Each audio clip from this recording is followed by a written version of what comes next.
నమస్తే గురువుగారు. నమస్తే. మీరు ఈ ఆశ్రమం ఎన్నాళ్ళయింది కట్టి? మాకు వివరాలు చెప్పండి. అదిను మీరు గురువుగారిని పట్టుకొని ఎన్నాళ్ళయింది? ఏ వయసులో పట్టుకున్నారు? నేను 30 ఏళ్ళు దాదాపుగా 30 ఏళ్ల లోపే ఆయన పాదాలు పట్టుకున్నా. ఏ కారణాలు ఉన్నాయా లేక? అప్పుడు నాకు ఇస్నోఫిలియా ఉంది. ఇస్నోఫిలియా ఎక్కడ చూపించినా తగ్గల. ఆ మహానుభావుడు దగ్గరకు వచ్చాము ఆ రోజు. ఇక్కరాల కృష్ణమాచార్యులు వారి శిష్యులు హోమియో మందు వేశారు.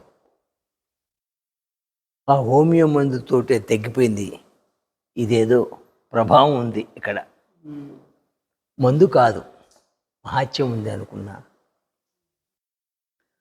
దాంతో సరెండర్ అయిపోయా, అంతే. ఇంకా ఆయన వదిలిపెట్టల, ఆయన పాదాలు వదిలిపెట్టల. ఆయన ఈ ఊరు చినకాకాని గ్రామం, ఆయన ఇక్కడే పుట్టి పెరిగాడు. చిన్నప్పుడే 3వ ఏట తల్లి చనిపోవటం, గారాభంగా పెరుగుతూ ఉంటే వాళ్ళ పెదనాన్నగారు జాగర్లమూడి వచ్చి ఈయన తీసుకొని పోయి కొత్త రఘురామయ్య గారు ఎక్స్ సెంట్రల్ మినిస్టర్ ఉన్నారు, ఆయనతో పాటు చదివించి ఆ ఊర్లోనే. ఆ తర్వాత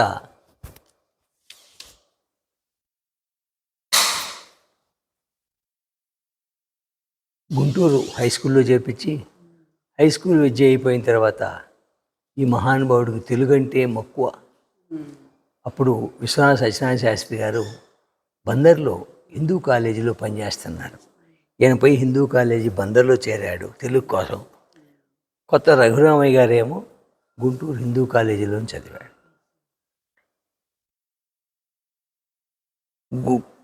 బందర్లో చదువుతున్న టైంలో ఆయన మెట్రికులేషన్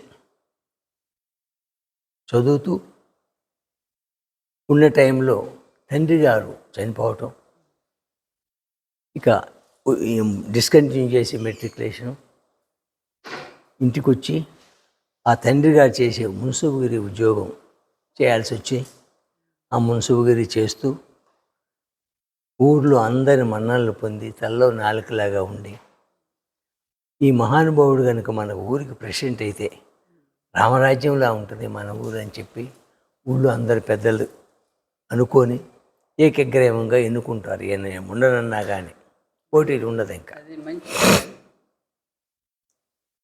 ఆ విధంగా ఆయన 5 సంవత్సరాలు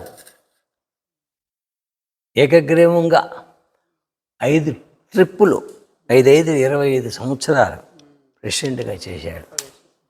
లాస్ట్లో 5వ సంవత్సరం 5వసారి ఎన్నుకోబడిన తర్వాత ఆయనకి అనారోగ్యం బాగలేక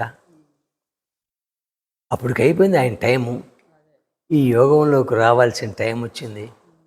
ఆయన ఇంకొక వాళ్ళ అన్నయ్య వచ్చి వాళ్ళ గురువుగారు వేటూరు ప్రభాకర శాస్త్రి గారికి తీసుకుపోవటం, ఆ మహానుభావుడు దర్శనంతో ఈ రోగాలన్నీ పటాపంచలైపోవటం,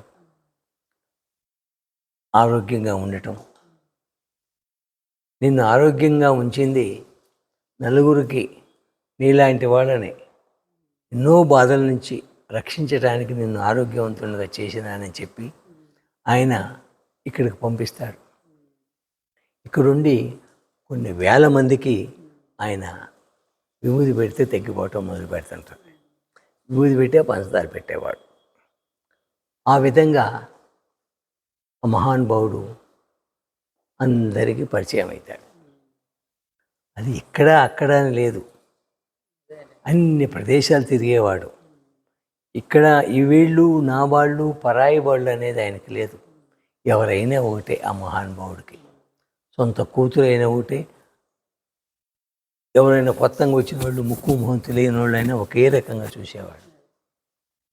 గొప్ప విషయం అది మనుషులకే కాదు, పశువులకి పక్షులకి అన్ని జంతువులకి ఏ జంతువైనా కానీ తగ్గిపోయేది.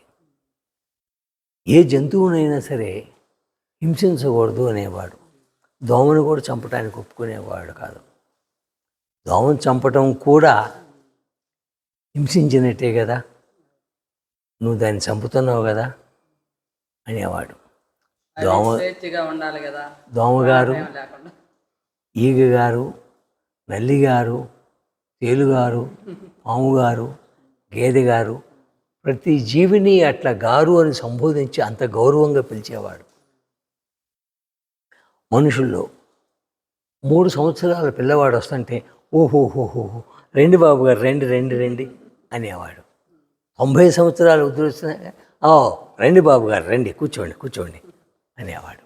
అంటే ఈ పిల్లవాడికి కానీ ఆ వృద్ధుడికి కానీ ఆయనలో తేడా ఉండేది కాదు. ఆయన ఎవరు వచ్చినా సరే వాళ్ళ గురువు గారే కనబడతాడంట. ఏం తాతగారు, చిన్నపిల్లవాడే కదా, బాబుగారు బాబుగారు అంట.